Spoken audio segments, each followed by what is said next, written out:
All right. Well, sad to say, I don't have any review slides today. Because I know, falling down on the job. We're starting a new series, and it actually came from a question that Becky had, and that Becky agreed with, and that Jen had last week. And it has to do with the concept of justice. So, sort of the lead-in is, what is justice, and what role should it play in our expectations of today and in the age to come? And keep in mind that we are looking at the age to come. In other words, what does that all mean and stuff? So I believe I'm set up for this. And if you were, make sure this is on. Appears to. So if you guys read the text, I'm going to ask you to share what your definition of justice is, and then I'll write them down. Let me see if I got my notes going here properly. Yep. Fair treatment. You got to use the mic so the Zoomers can hear you. Come on, Richard. I'll write it down though.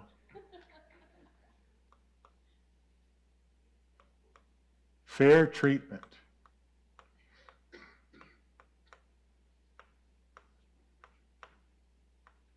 Oops, get out of there. Do it backwards. There we go. Okay, somebody else? Yeah. Jesus. You think, all right, yeah, that's your definition of justice, is Jesus. Sounds like a squirrel. I would have a hard time arguing with that, Kelsey. Anybody else? I mean, anybody else is not an optional question. I'm just next. That's what I should be saying. We're going to try to get through a number of us. What God knows to be true. Okay.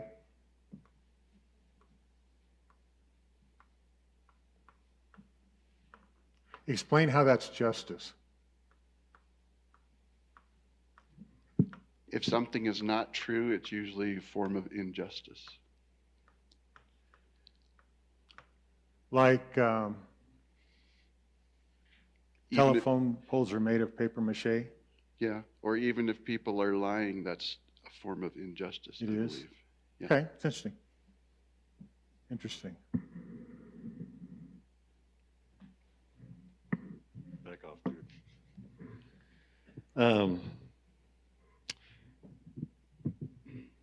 I think it's deliverance. Deliverance? Yeah, which would be being delivered from that which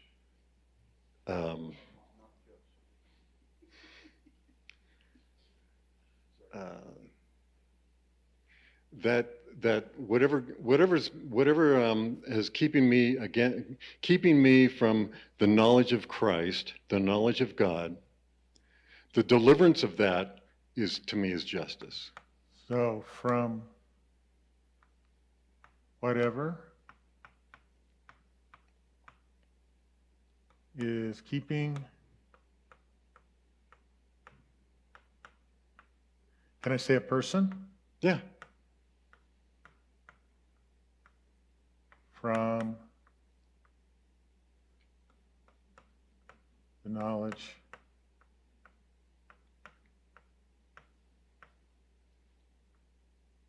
of Christ.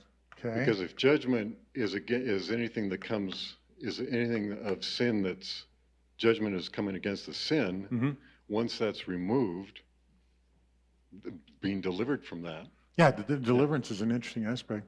I mean, you could, like for instance, you think about the people that were caught in the concentration camps or in the Jewish imprisonment. Their deliverance certainly was a manifestation of justice for sure. Okay, so this is, it would be the administration of the law in our society.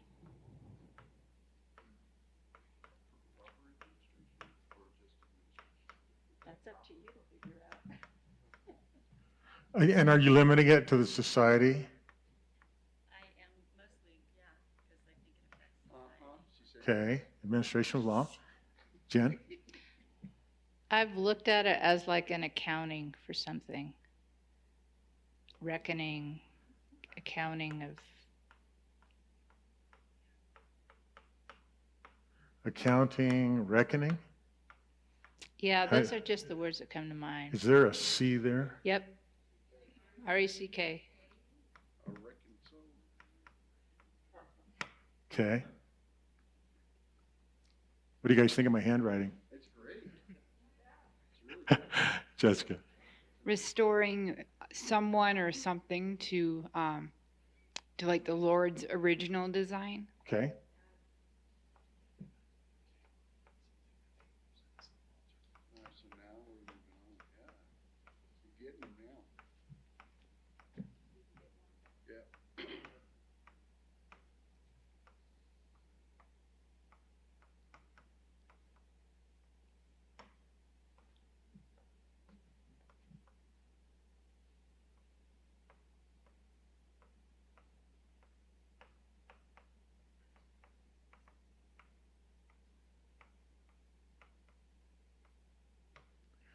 Yes, sir. Kind of dovetails on that one, but this is kind of a term of law.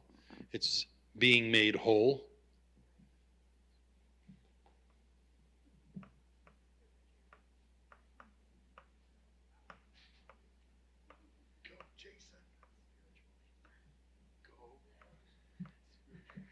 Okay.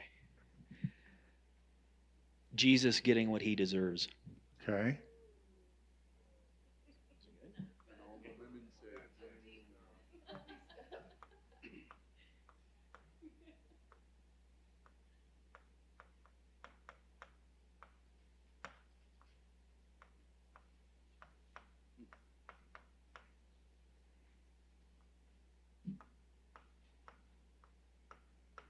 Okay. Doubled. Making the wrong things right. Which, I mean, I guess is a little bit black and white, but No, that's okay. Yeah.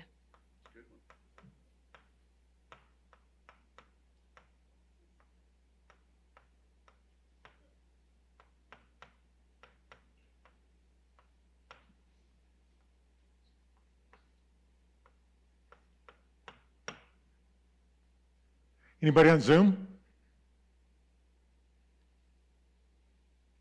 Definition of justice, your definition of justice? Anybody else in the room?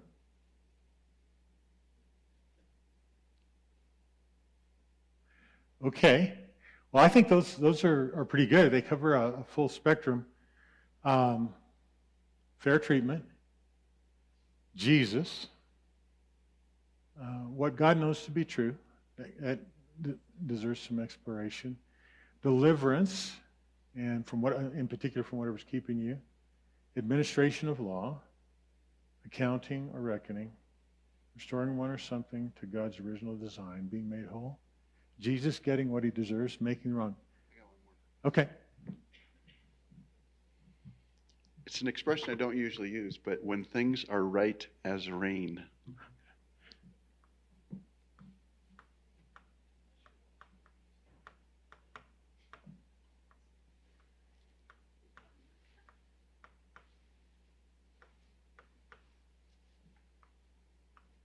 Did that stir anything in anybody?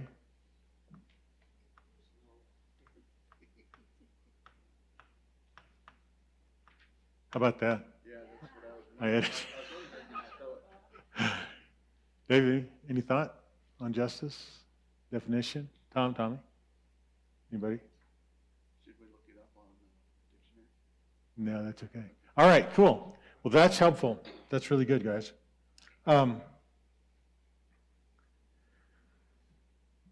So let me show you, and we can come back to this because this will save it. Fair treatment, Jesus, what God knows to be true, deliverance from whatever is keeping a person from the knowledge of Christ, the administration of law, accounting, reckoning, restoring someone to or something to God's original design, being made whole, Jesus getting what he deserves, making wrong things right, and when things are right as rain. So we'll probably run across some of those words tonight if I remember my PowerPoint, which I do. All right, so here's some thoughts from a couple of guys that I really respect. I'm not trying to be insulting, saying that they're wiser than you. I mean that about me, but I did put us. So probably they are a little bit wiser than us in some respects, especially one of them. He lived a long time ago. So N.T. Wright from a book called Broken Signposts. Now, what the book Broken Signposts is about are about half a dozen or 8 things, I think, that are intrinsic and sort of universally understood by people. And they stir stuff in us, and there's assumptions and expectations about them, but they present challenges. And I would say that you could imagine that Justice would do that.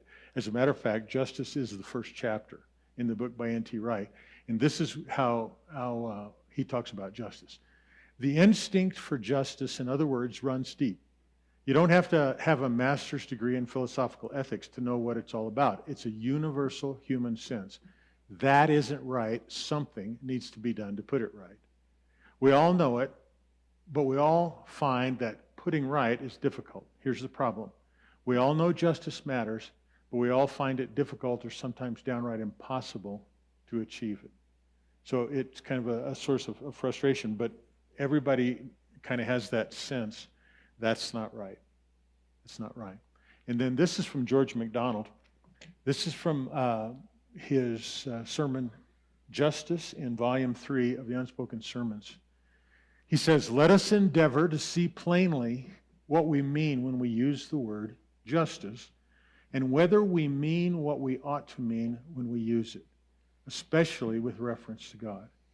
For his justice is the live, active justice, giving existence to the idea of justice in our minds and in our hearts. Because he is just, we are capable of knowing justice. It is because he is just that we have the idea of justice so deeply embedded in us." So in one way, he's saying something similar to what N.T. Wright said, but he tracks it back directly to the person of God. And so because George MacDonald said that so well, I don't have to put one of those little icons up that say Spirit, Fire, Light, and Love. But do you see what he's saying? This thing in us, the concept of justice is even legitimate to think about and talk about and to ponder and work with because it flows out of God. Well, and the last part in N.T. Wright's second paragraph about it being downright impossible to achieve is, and I believe this is because here on earth, in the domain of man, justice is reactive, right? We react to something that happened. It may be 20 minutes ago, or it may be 2 years ago. And sometimes justice takes a long time to achieve. And it's our own definition of what that justice means for whatever we're reacting to. Right. So that's an interesting thought. The idea that justice is reactive. In other words, that you can have a relationship with somebody where there's not a need for any recognizable justice until something goes wrong, right? Until that's not right.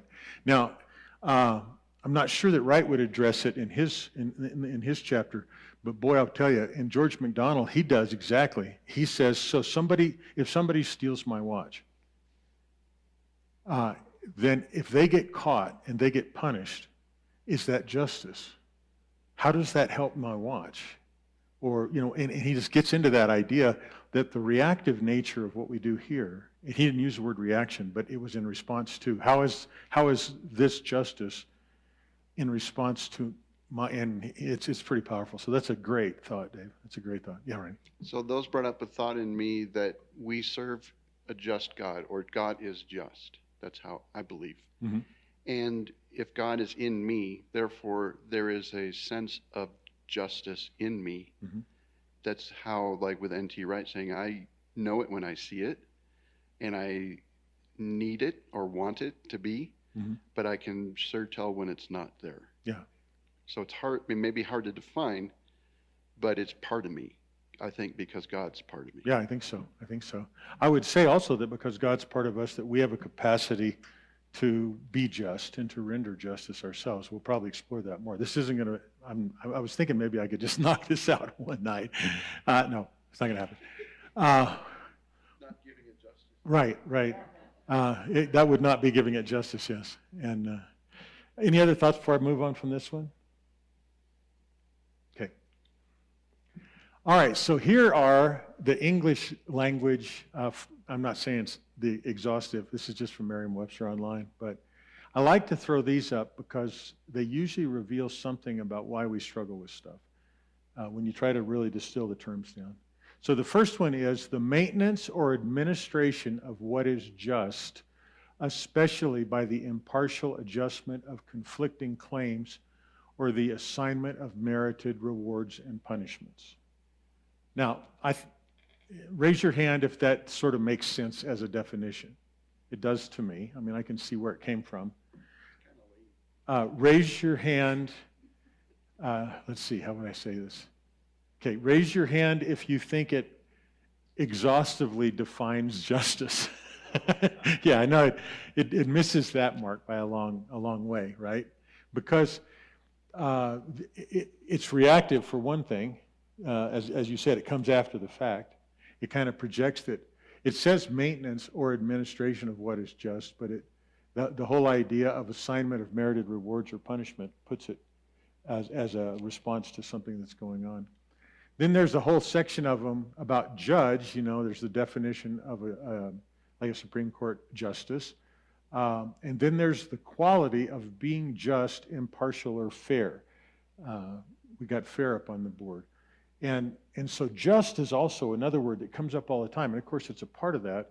And I'm not going to have time to break down the word justice biblically, just the way I am trying to do tonight on justice. But there is something about being just. And I agree with you, Ronnie. I think that God is just. And it's a character quality. And I think that we make a little bit of a mistake or set ourselves up for confusion when we elevate the concept of justice above the fact that God himself is just. And I do think that we have the tendency to elevate justice as an objective above the recognition of justness in God. So you can just keep that in mind. It's kind of what my initial looking at it. The principle of dealing or just dealing or right actions, conformity to this principle or ideal. Righteousness is an interesting word that it's a part of the secular definition. You'll see why when we look at the biblical words behind it. And the quality of conforming to law, I think that's kind of along the lines of what Vicki said. And then conformity to truth, fact, or reason, correctness. And there were some definitions. That one on the bottom would be like a professor saying, well, there's justness in that answer, or there's justness in that essay, or something along those lines. So that's kind of to me, looking at these helped reinforce why there is a little bit of ambiguity. You take justice and you attach it to another concept, like social justice. And then it means so many things because it's in reaction to those modifiers, or racial justice, or political justice, or all kinds of stuff like that. So anyway, just and one who judges, the concept of righteousness and the concept of fair.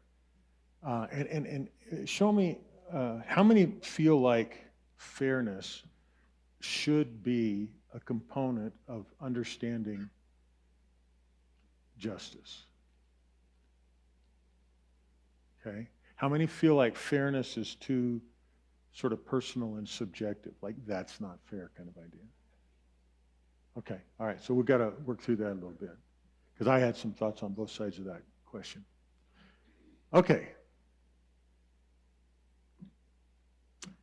So here we go again on a word. This sort of surprised me, to tell you the truth. So these are doing those searches. Now, these are just word searches. They're not what's the book called, Ronnie?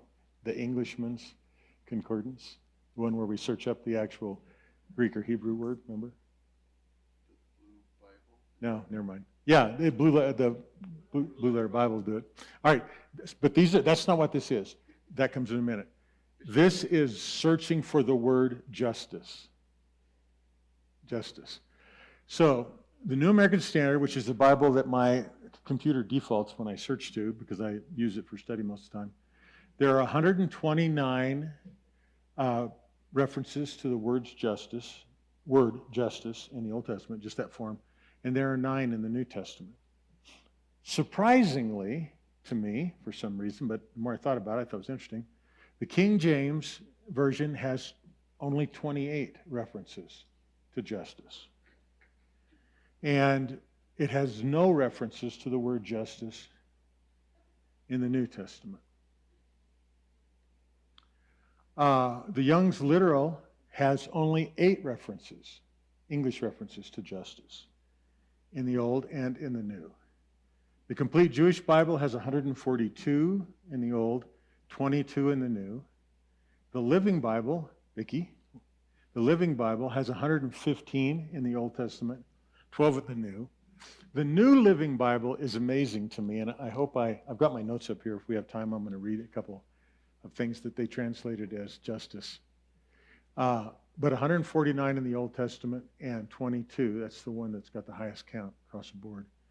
And then the NIV has 118 Old Testament, 16 New Testament.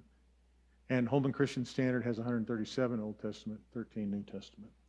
The big one that seems like a contrast to me and was kind of a mystery until I dug into it was the comparison between the NASB and the King James, New American Standard and the King James. So we're going to look at detail in that. But we'll dig in and see what accounts for this dramatic separation. It reminded me of when I was looking for help and how the King James was the leading the charge there, translating the various words like grave, Sheol, and stuff like that. But it's the other translations and then the New American Standard that really kind of led that out a lot. So let's see what's going on. So here's the biblical words in the Old Testament. The first one is mishpat. Does anybody remember the word mishpat? It was the first Old Testament word we looked at about judgment in the Old Testament. And so it does primarily mean and is primarily translated judgment. Then there are these 3 words which are all related to one another. Sadek, Sedekah, and Sadak. And they all mean righteousness. That's their primary meaning. I'll show you in a little bit how I get to that conclusion. Dune, if you remember, was a word we looked at in the Old Testament as the third. There was mishpat, shit, I think, and then there was dune. There was 3 versions of dune. One of those was Aramaic, and they had to do with books in the Bible that were written. Like, for instance, the one reference to dune comes out of Esther.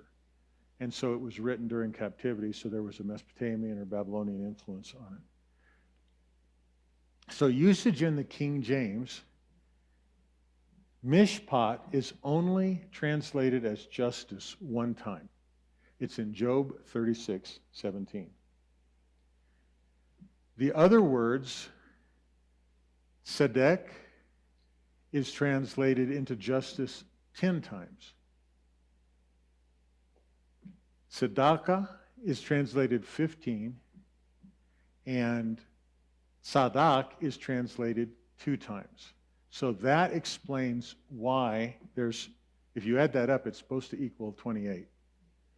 Let's see, 10 and 15 is 25, 26, 27, and then there's one up there, the Job one, 28. I think my math's right. That was easier than the other one. Now, here's usage in the New American Standard. Mishpat is translated as justice 118 times, whereas in the King James it was only translated as justice 1 time. The other words, Sedek was translated 3 times in the New American Standard, compared to 10 in the King James. Sedekah, or ka, was translated 1 time, compared to 15 times in the King James. And I mistyped that. It's supposed to be a D and not a G. Sadak was translated 2. The dune is translated 4 different times, and the primary definition, if you remember, of dune is judgment. And there was one weird one. You know how it bugs me when there's a word in italics in the New American Standard? So there was one word added for clarity, and that word was justice. It doesn't have any relationship to the words in the text. So this is the biblical usage, and obviously you've got 118 times there that is dramatically different than what it is in the King James, where mishpat is only used once. So we'll try to see it. Now here it is in the New Testament. The word dike is the primary word for 3 other words that are translated justice in the New Testament in certain places. And what dike means is what is just. It's the basic definition of it. Hence, it's translated as justice in Acts 28:4. And if you remember the verse in Acts 28:4, which I'd be surprised if any of us did. I do, because I just looked it up today. It's when Paul had washed ashore on the island, I think of Malta, and he was reaching in and a snake jumped out of the fire and bit him on the hand. And this is where the people that were watching said that justice wouldn't allow him to get on his journey. Then, of course, when he shook it off, they thought he was a god and stuff. The interesting corollary there is that there is a goddess of Greek origin, and her name is either Justice or Nemesis.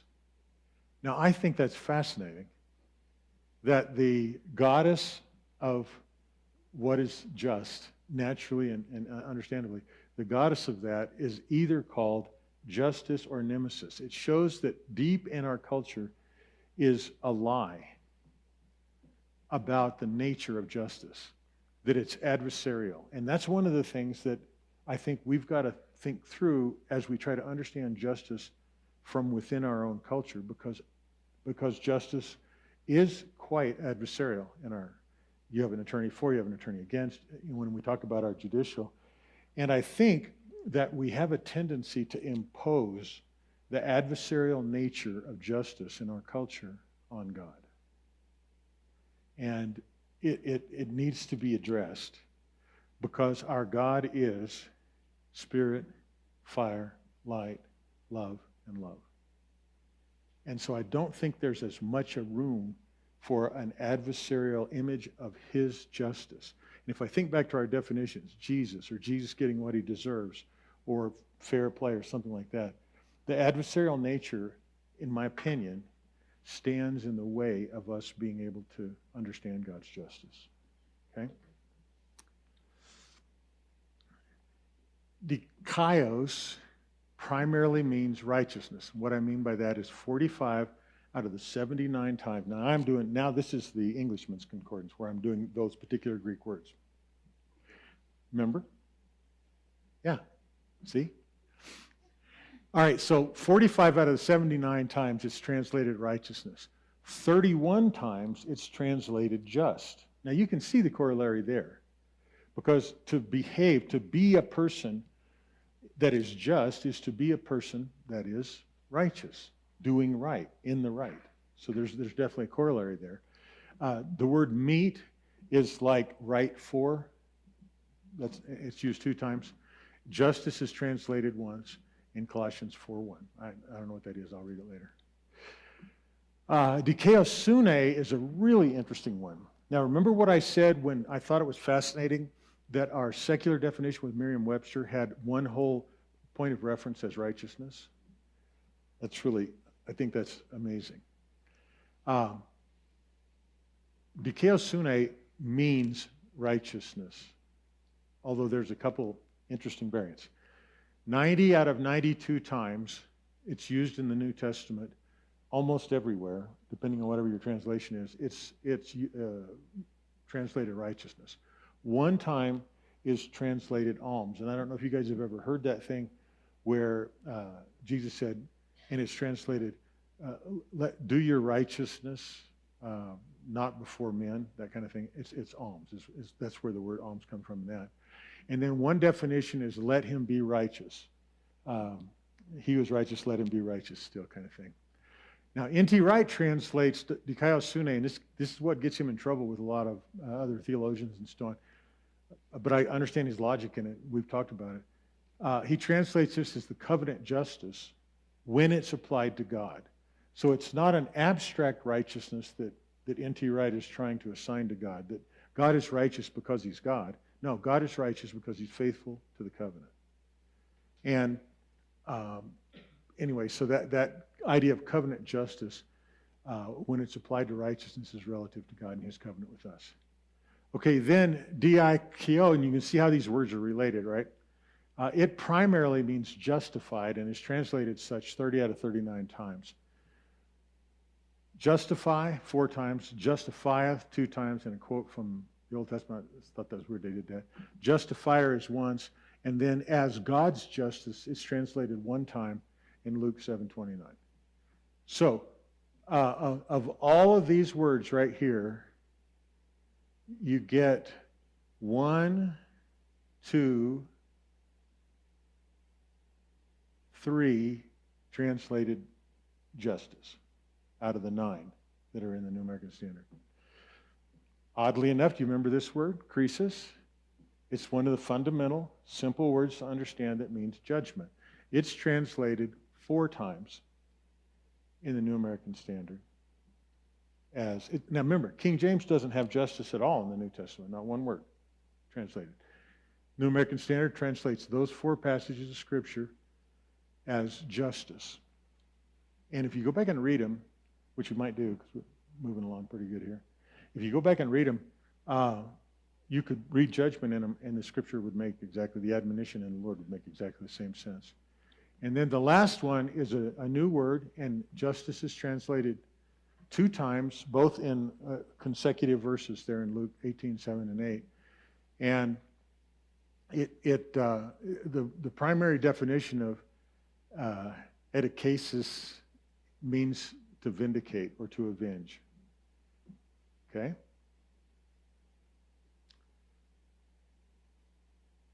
wonder if any of these we need to read them. No, I'm going. Okay, so here is the scripture that I want us to consider that I think can bring some light to thinking about just and justice like God does and not necessarily like we do.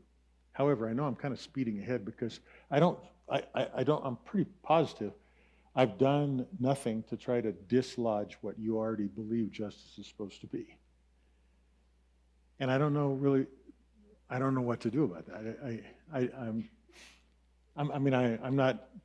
I don't only count it a success if I make you change your mind, but I do believe that the adversarial nature of justice, the non-relational nature of justice, where justice is like a third-party abstract that the judge has to honor, that the people are supposed to honor, the police are supposed to honor, all that kind of stuff in our culture. We've pushed judgment away from a relational component with the Lord. And we've separated justice from justness. And so I think that's one of the reasons it's kind of a confusing word for us. So, this is a verse that I think ties the 2 concepts together and wraps them around God pretty well. And then we'll have some conversation about it.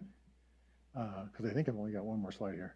All right, so, but now apart from the law, the righteousness of God has been manifested, being witnessed by the law and the prophets, even the righteousness of God through faith in Jesus Christ for all those who believe.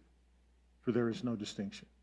For all have sinned and fall short of the glory of God. Now, all of us know that verse is quoted in isolation as if it was a complete sentence and a standalone verse all the time. It isn't. It's part of a larger sentence. And it's the sentence about the righteousness of God through faith in Jesus Christ for all who believe. For there is no distinction, for all have sinned and fall short of the glory of God, being justified as a gift by his grace through the redemption which is in Christ Jesus, whom God displayed publicly as a propitiation in his blood through faith. This was to demonstrate his righteousness. Now keep that in mind. This was to demonstrate his righteousness. Because in the forbearance or the patience or the waiting of God, he passed over the sins previously committed. For the demonstration, I say, of his righteousness at the present time, so that he would be just and the justifier of the one who has faith in Jesus.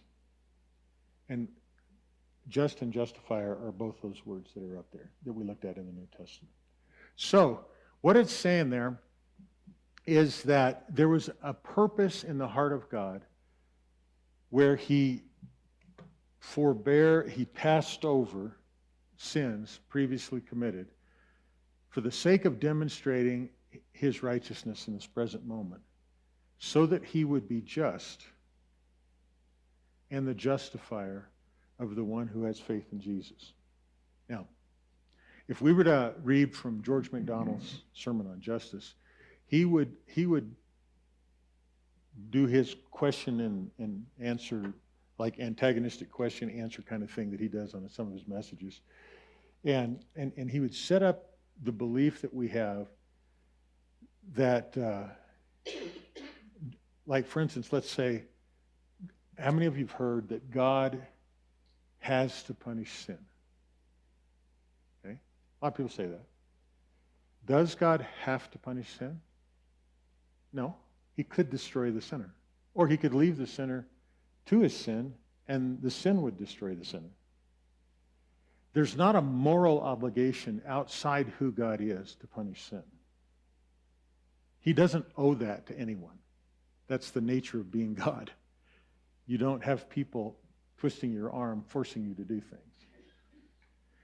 So the implications of that about justice are kind of a big deal.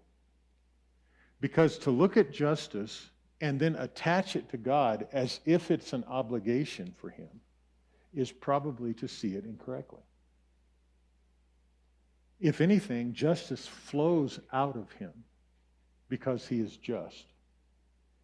It's not, as Dave pointed out, a reaction. And this certainly wasn't a reaction. This was an intentional forbearance of sins committed in the past, so that he could be demonstrated as being, in the present time, both just and the justifier. So, does that make sense a little bit? There's another lesson here, and we'll have time to talk about it. There's another lesson, and that is the fact that these words, just and justifier, are very intrinsic to our understanding, an accurate understanding of justice. And so, I would define that God is a justifier is that he takes me and puts me in the right when I'm in the wrong. He's justifying me. And if you go to the doctrine of justification, that is essentially what it says, only depending on the theological camp you're in, it's an imputed sort of thing. In other words, you're not really made right, but you're given the benefit of Jesus being in the right. The problem with that is it doesn't change us. It doesn't create a situation of righteousness in our life where we can stand before the Lord and not be ashamed or not be, shown to be something other than what we need to be in his presence, to be in heaven. One of the other aspects about this idea of righteousness being intrinsic with the idea of justice, just and justifier, is what is the nature of the New Jerusalem as it's described in the book of Revelation? Do you remember? It is a place where righteousness dwells. Righteousness is right standing. Righteousness is being in the right. Righteousness is being complete. There is a righteousness of God. Apart from the law, the righteousness of God has been manifest, being witnessed by the law and the prophets, even the righteousness of God through faith in Jesus Christ. So it's God's own righteousness. It's God's perfection. It's God's correspondence with what is good and what is true that justice is about. And it's about it in us. And so the act of him being a justifier is him taking his righteousness and making us correspond with that somehow. Now, we can talk about penal substitution, we can talk about other kinds of things, we probably should, because that's one of the things that I think hinders our ability to really understand that justice flows literally out of the presence of God, out of our relationship with him. That Jesus is justice. I think that's good. It's probably a little deep to try to build the whole idea around without thinking about it, but I think that that's really, really true. And then Jesus getting what he deserved. I mean, it was for justice' sake that he endured the cross in a way. I mean, the scripture doesn't say that, but we need to understand that that's it, you know, same as it's for judgment's sake. So anyway, I think this verse is pretty, it points us at least at the heart of being in the right direction. That God is just, and that he is proven to be just, not because he walks in perfect righteousness, although he does and is. It says here he's just because he forbear sins that were committed in the past. That doesn't sound like justice, does it? Forgiveness doesn't sound like justice. Not really. Not if you think that justice is best balancing the scales of crime or injustice or something like that. But this idea is wrapped up in him being a justifier of the one who has faith in Christ. He's making us right, making us just. And so I think that's what we got. So anyway, in that light, I was thinking about this, especially the George MacDonald part. His justice is the live, active justice, giving existence to the idea of justice in our minds and hearts.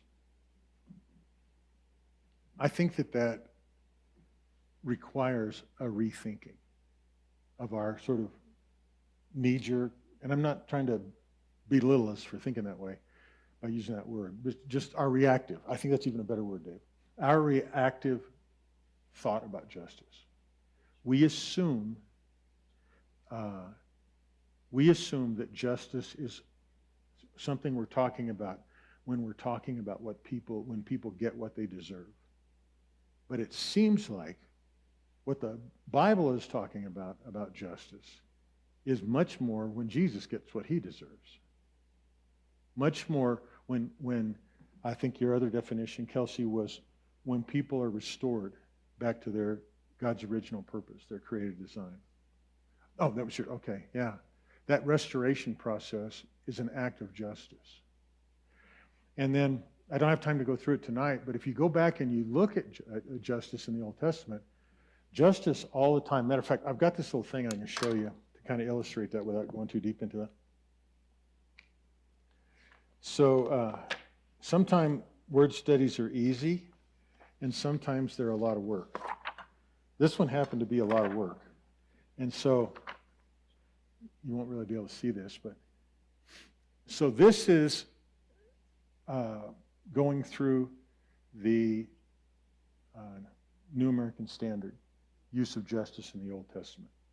And so this is the Mishpat, and it runs down, and it's 118 times. So this is each of the scriptures, and I had to go in and look it against the Greek, or the Hebrew in that case. I had to go look against the Hebrew to see if it was Mishpat. But what I discovered is interesting, and I know this is way too small for you guys to see, but you can look at it afterwards. I'll leave it up here. There's over half, there's 60 of those references where the word judge, or judgment, which is really the best word for it, is translated justice in the New American Standard. And the reason is because in all those places where there are those other references of 6666, 6664, 6662, it's paired in the verse against or compared with righteousness.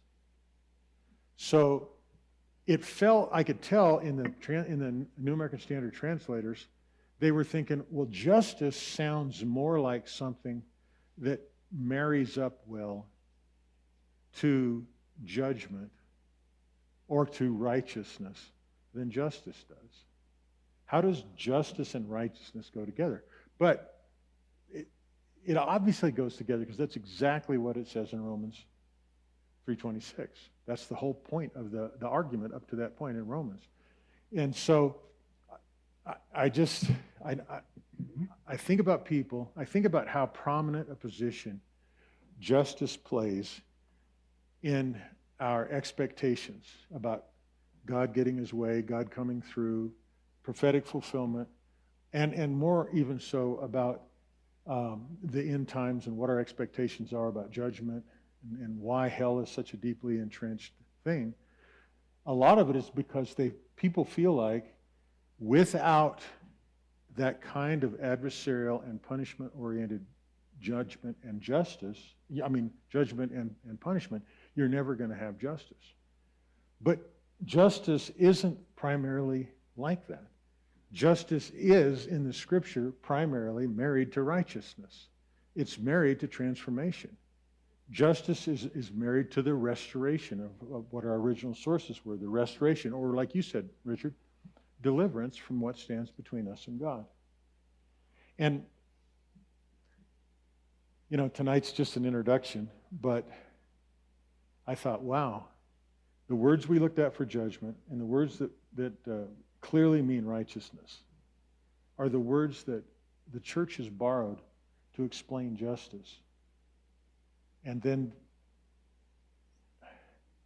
we wonder why we're confused. We wonder why we're confused. Because the whole idea, the idea of retributive justice, punishing justice, even a little bit, Jen, the justice that brings into a reckoning, we have to be really careful if we see that as the desired end in itself of God. But justice begins to inform some scriptures that are weird to us if we think about it as God trying to restore, trying to reinvite, trying to bring back in. For God so loved the world that he gave his only begotten Son, that whoever should believe in him should have everlasting life. God didn't send his Son in the world to judge this world. We looked at that with judgment, but that the world could be saved through him. And then if you keep reading, the whole thing points back again to judgment, even though there's a full acknowledgement of sin, a full acknowledgement of that. Jesus said in John 12, I didn't come to judge the cosmos, I came to save it. And if you listen to what I say and don't do it, I'm not going to judge you. The words are going to judge you. Another place that Jesus said weird is that the Father judges no one. Why? Because he's not after judgment, he's after justice. And then, just to wrap it up tonight,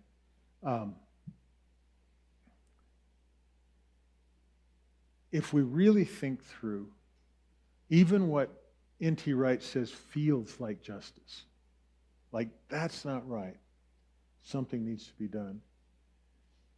You can take two people who have perpetrated a crime, and one of those people just kind of, the best evidence, if you could see their whole life, was that they liked the idea of having power over somebody. There wasn't really anything that caused that in them. They just liked it, and they liked taking advantage of people that were weak, and they were charming, and they could do it, and da-da-da-da. You compare that to another person who was sexually abused when they were little. They were locked in the closet for days on end by creepy, weird parents who probably came from a similar source. They both come out and they both do something of a similar crime. Is it justice that they both be treated the same? Something in me says no. And I'm not like a weak-kneed liberal or anything, but it just seems to me that mitigation is a real fact, the mitigating circumstances that lead us to do the wrong thing. Whereas deliverance, if it's available for both of them, that seems more like justice. In one case, it may be hard. It may be impossible if somebody doesn't want it. I don't know how that works out. But you see what I'm saying? I think justice needs something other than the balancing of the scales. Justice needs something other than consensus reaction. Justice needs something other than the protection of society to define it, for us to understand it. it needs to link back up to the heart of the Father and what our created and what each other's created destinies are. And so it's not an easy topic, and I don't know how to close and commend it to you. I believe that if we look in more detail, which we will on some of these things, we're going to see that justice is an active living extension, like McDonald says, of the reconciling, redemptive heart of God. And that it's much more closely linked with restoration than it is, and reconciliation than it is balancing the ledger. So anyway, that thing I wanted to tell you about I've got it right down here. In the New Living Translation, the one that has the most of all those things in it, there's a verse. Here it is. So in the New Living Translation, in 2 Thessalonians 1:5, which I can't find anybody else that translates justice this way, but it says that God is going to use this persecution to show his justice, this persecution of you, to show his justice and to make you worthy of the kingdom. When I read that, I thought, wow, what a misunderstanding of justice. God is going to use this persecution that has come upon you, Thessalonians, to demonstrate, to show his justice, and this is literally how they translated it, to make you prepared to be in his kingdom. Now, I don't think that's a good translation. What I think is designed to make us prepared to be in the kingdom is the blood of Christ transforming us, forgiving us, and the love of God compelling us and constraining us. So if we're not careful, even in the sort of sacred realm of Bible translation, we can go the wrong direction. So, any last comments, thoughts? I'm done.